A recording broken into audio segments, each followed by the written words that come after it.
ચાલો હવે જોઈએ ઉદાહરણ 6.1. એક સમભુજ ત્રિકોણના શિરોબિંદુ પર રહેલ 3 કણોના બનેલા તંત્રના દ્રવ્યમાન કેન્દ્ર શોધો. આ કણોના દ્રવ્યમાન અનુક્રમે 100 ગ્રામ, 150 ગ્રામ અને 200 ગ્રામ છે.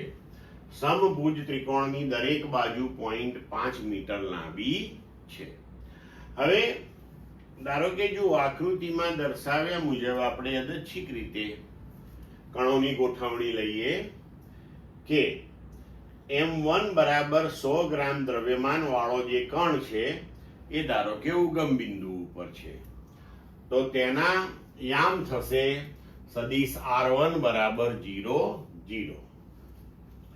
હવે આપણે લઈએ કે 150 ગ્રામ દ્રવ્યમાન વાળો જે કણ છે એટલે M2 બરાબર 150 ગ્રામ એ x અક્ષ ઉપર છે, તો એ x અક્ષ ઉપર ઉગમ બિંદુથી 0.5 મીટરે છે, તો તેના યામ થશે સદિશ R2 બરાબર 0.5 અને 0.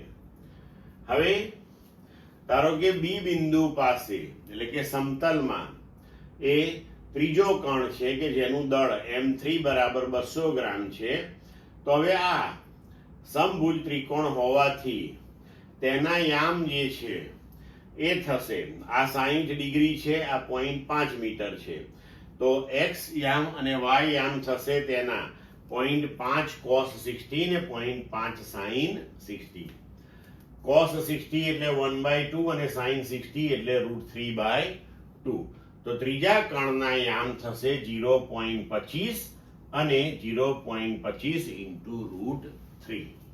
હવે આ સમગ્ર તંત્ર જે છે તેના દ્રવ્યમાન કેન્દ્રના યામ તો સદિશ RCM બરાબર M1R1 plus M2R2 plus M3R3 upon M1 plus M2 plus M3.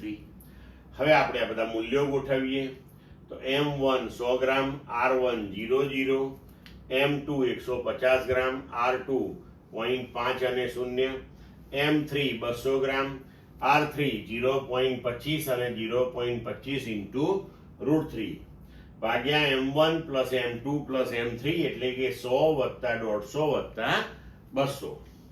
હવે આને આપણે સાદું રૂપ આપીએ તો 100 into 0 0 એટલે 0 0 થઈ ગયું, પછી 150 into 0.5 અને 0 તો 75 0 વત્તા 200 into this one એટલે 50 અને 50 √3 ભાગ્યા સરવાળો 450. હવે આને સાદું રૂપ આપતા આપણને યામો મળશે 5 ભાગ્યા 18 અને 1 ભાગ્યા 3√3 એટલે કે હવે દ્રવ્યમાન કેન્દ્રના યામ આપણને મળશે 0.28 અને 0.19 મીટર. ક્લિયર મિત્રો?